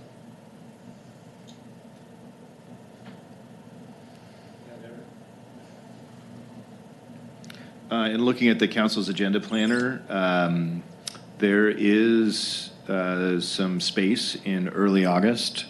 Would want to make sure we have enough time to, and what I think I'm hearing, the concern is understanding maybe from what Councilmember Roberts had said, that by adding these additional requirements, that adds to the cost of development, and looking at what those impacts may be more collectively or holistically, that may involve some level of analysis that we'd want to work with our economic development team and understand what that could mean in terms of requirements or additional cost to develop. So that would take a little bit of time. I think we could look at August 8th or August 15th. I'm looking at Andrew to make sure that gives us enough time. I know we're still in June, so that would be a month and a half. That I think would be ample time for staff to put that together. Hopefully that's not too far out from council's perspective. Obviously, we don't want to delay this too far. I guess I would suggest August 8th. All right, so it's the deputy mayor's motion. Would you like to amend your motion to include a date certain? I'd like to amend my motion to postpone further action on ordinance number 968 until August 8th. I second that. All right, so we're going to strike the original motion so we don't get too in Robert's Rules weeds and just vote on the motion to postpone to August 8th. Deputy Mayor, would you like to address your motion? We have always discussed in our sort of council norms and council goals the importance of getting questions out ahead of time so they can be vetted by staff and we can have full understanding of what it is that we're voting on. Just the tone and the direction and the confusion that has been noted on multiple occasions tonight gives me concern that we are no longer all on the same page and fully understanding the impact of the votes that we're taking. Councilmember Mork. Yeah, just thank you, Mayor. Just a clarifying question. So is this delay only for this Amendment 5 question, or is it for the entire lot of amendments we're talking about for MUR 70? So my understanding, and please correct me if I'm wrong, Ms. Simulcheck-Smith, is that the previous votes remain effective, and we come back with no vote on the main motion and the ability to move future amendments, including Councilmember Roberts. We do not take a vote on Councilmember Roberts' amendment, although that would be the first item of business the next time. That's correct. All right. Councilmember Mork, does that answer your question? Yes, sir. Thank you. All right. Any other questions or comments? All right, I'm going to vote no on this. Oh, Councilmember Mork, do you have another one? Yeah. Nope. No, basically, I'm just trying to understand how urgent this is, and I think that's where you're going, Mayor, so I'll let you talk. Well, I wasn't. I understand the confusion. This has been the densest council meeting I've participated in 7 years, and thank you all for keeping up with it. But this is our job, and I think we can do this, and I think we always have unanswered questions, and you can always kick the ball down the road. I'm concerned that we're doing it now, although I also appreciate that there's been a lot to digest, and particularly with motions that were not teed up in advance, which are procedurally appropriate, but as we've learned tonight, difficult to deal with. I still think we can do this, but if that is not the will of the council, then we'll do it on August 8th. Are there further questions or comments? All right, the motion is to postpone until August 8th. Will you please conduct the vote? Councilmember McConnell. I'm sorry.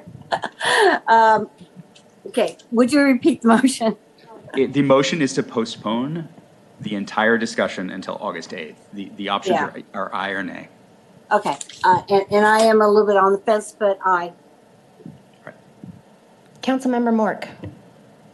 Hey. Councilmember Ramsdale. Nay. Councilmember Roberts. Aye. Councilmember Poby. Aye. Deputy Mayor Robertson. Aye. Mayor Scully. Nay.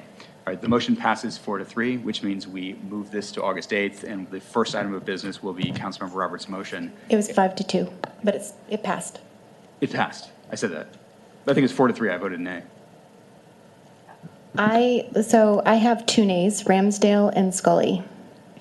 Oh, I voted nay as well. Oh, okay.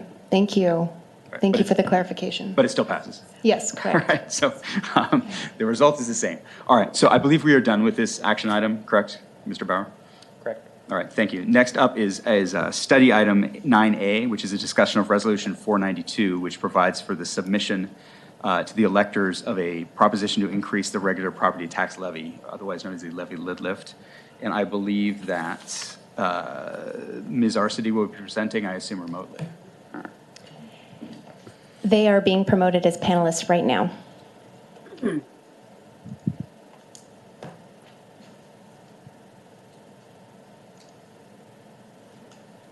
You're muted. Good evening, all. I'm going to bring up my screen.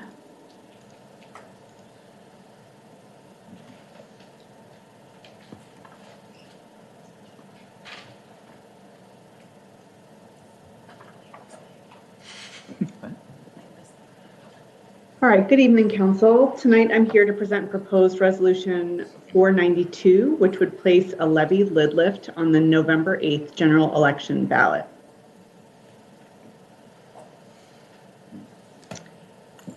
State law caps the annual levy the city can increase property taxes by the lesser of 1% or the percentage increase in the implicit price deflator unless there is a levy lid lift approved by voters. Shoreline has had 2 successful levy lid lifts, with the first passing in 2010 and the second in 2016. The first rate was set at $1.48 per 1,000 of assessed value, and the second rate was set at $1.39. Both of the annual lifts were tied to CPIU. The current levy lid lift expires on December 31st of this year. If council chooses not to place a levy lid lift on the ballot or a levy lid lift measure is not supported by voters, the new levy rate is projected to be $1.02 and would increase annually by 1% or the implicit price deflator.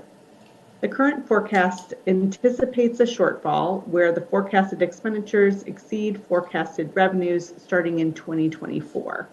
Of course, this would not happen as by law we're required to balance our budget, which would require reductions to general fund expenditures, which are really service reductions, or use of the general fund reserves, or a combination of both. During the June 13th council meeting, council directed staff to return with legislation for a potential levy lid lift. During the discussion, council shared that they were interested in option 1 and option 2 presented by staff that evening. Option 1 would set the levy rate at $1.49, which would be enough to maintain all current services as well as enhance or add services. Service additions could include adding human service and housing supports, enhance the radar program, adding recreational program, and enhancing the city's urban forestry program. This rate would also be enough to add support services in IT, HR, legal, and finance.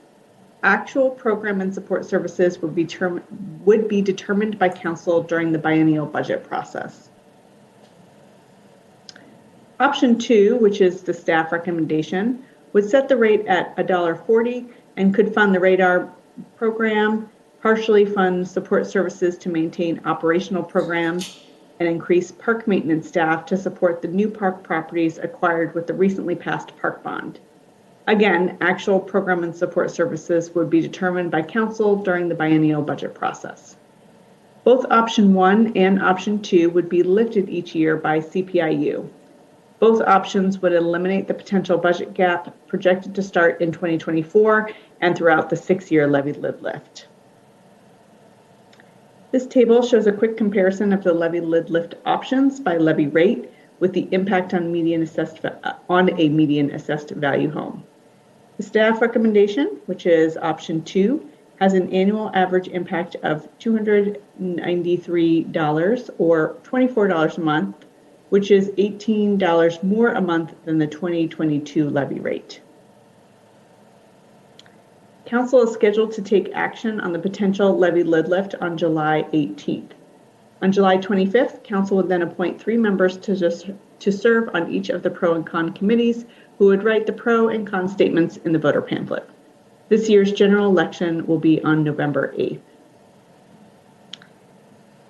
So as said before, the 10-year financial sustainability model does project a budget gap starting in 2024. These potential budget gaps will not materialize as the City of Shoreline is required to pass a balanced budget and does so each year. Additionally, there would be a projected cost of $120,000 to place this measure on the ballot. This would cover the cost of the voter pamphlet and the election. Tonight, staff recommends that council provide direction on the amount of the levy tax rate. Staff also recommends that council authorize staff to begin recruiting for the pro and con committees who would be writing the statements in the published voters pamphlets. Mr. Mayor, that's the end of my presentation tonight. Thank you. This is a study item, so questions or comments from council. Deputy Mayor. Thank you, Mayor. I'm going to encourage us to go with option 2. And I know at the last discussion, I was kind of, I was on the fence and enjoying much of what was being offered in option 1. I think as I was, preparing for tonight's meeting, I did notice, and I thank the staff for including in there some of the other considerations to take into effect. The parks bond that did pass recently, increases to water rates, and the other impacts to our shoreline residents that are yet to come and yet to be felt. So it's important that we are good stewards of our dollars, that we not ask for much more than we need. All of those programs that could come with option 1 are remarkable and wonderful, and I hope we get to them and find ways to fund them in the future. It may need to be more creative, so for now I'm going to encourage us to go with option 2. Other questions or comments? Councilmember McConnell. Thank you, Mayor. I too will be supporting option 2 for all those reasons. I do believe that we have to be stewards, but also that we do not live in a vacuum. We have the school district, we have fire, we have many other organizations that we all work together collectively, and all those funds come out of the property taxes of our citizens. So they collectively don't care as much as we do, that we want to be responsible. Yeah, it'd be great to have the option 1, but I will not be supporting that at this point. Option 2 will be what I would recommend. And thank you very much for your report. Thank you. Councilmember Mork. Thank you, Mayor. And I too would like to thank you for the report. But I'm sorry, I have to keep saying I'm confused.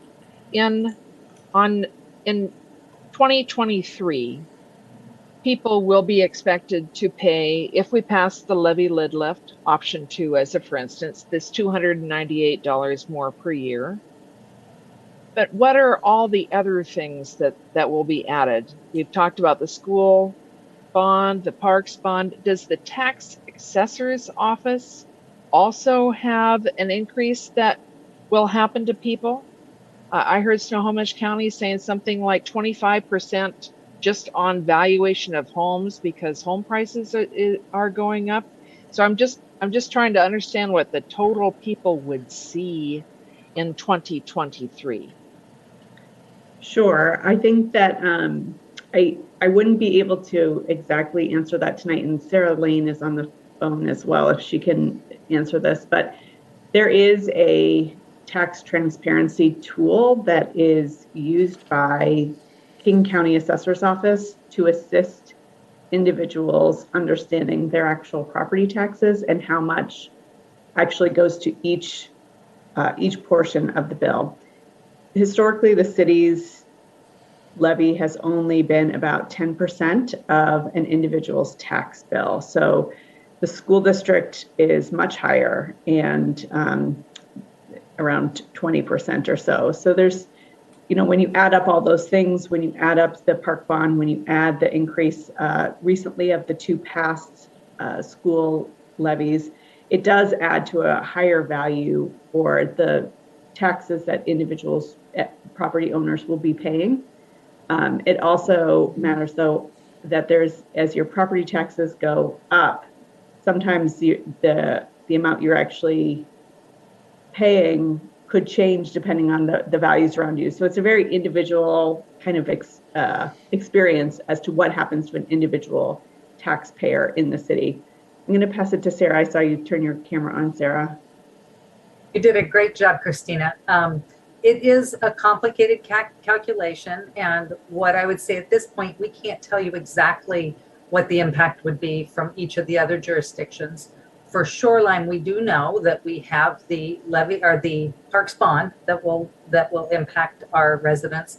And for the levy lid lift, we have been assuming the levy lid lift will be based on that new valuations. So changes in valuations won't be the factor. In fact, if valuations end up coming in higher than what we've estimated, we could set our rate lower than the maximum rate that you would place. So we would be targeting the amount that we would be seeking to collect.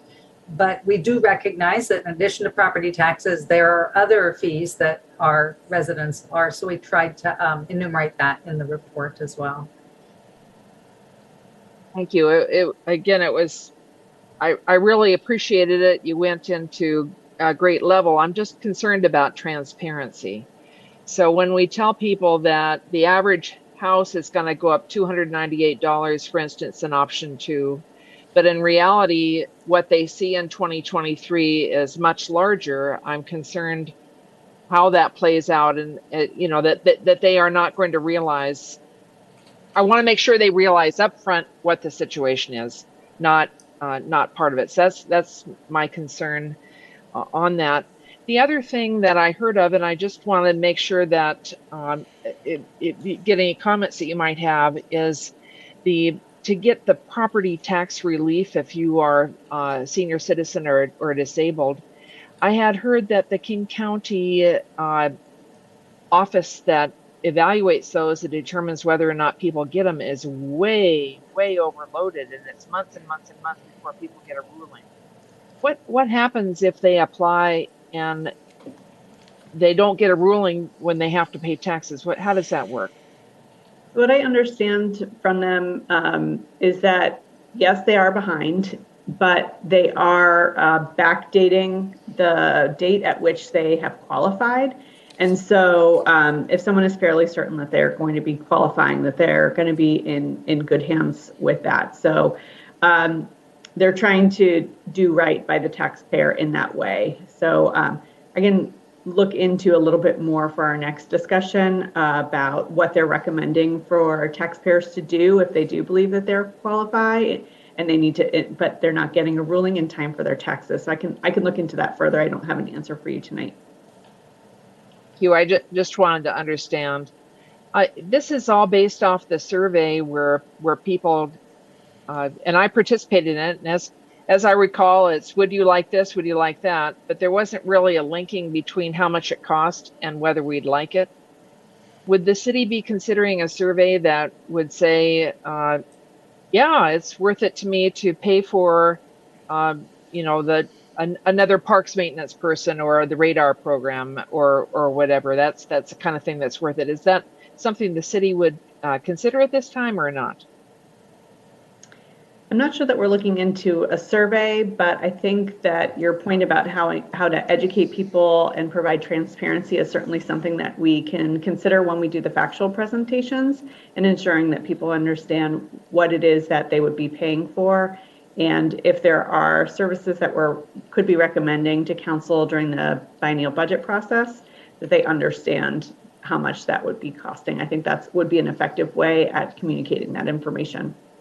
And I will add that the city is not actually allowed to do that type of survey in conjunction or leading up to a ballot measure like this. So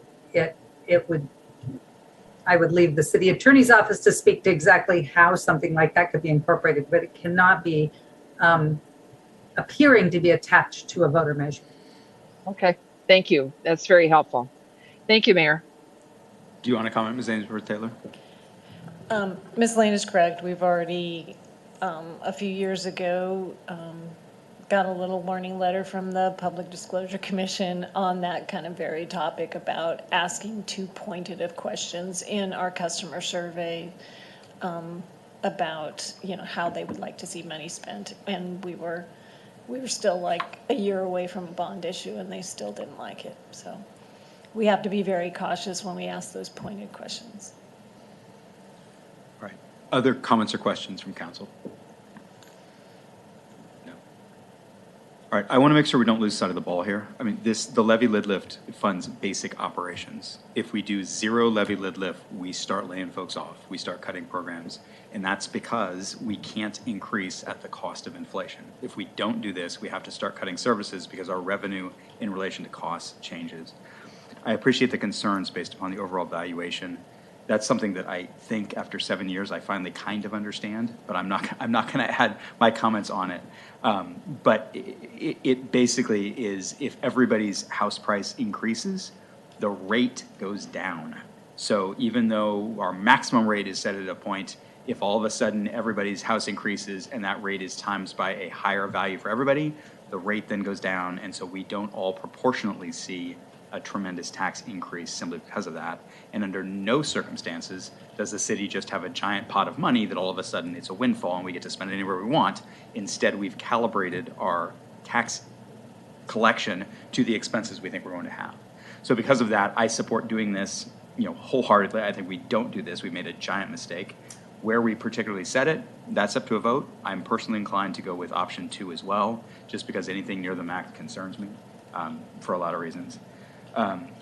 So with that said, I don't think staff needs any further direction than what we've given, which is that we want those 2 options, and probably we're going to go with 2. The other question tonight was whether we authorize staff to begin recruiting for the pro and con committees. The only reason I can see for not doing that is if we were opposed generally to putting a levy lid lift on, and I've heard none of those comments. So unless a council member wants to raise their hand, I think staff can go ahead and start recruiting. Are there any objections to that?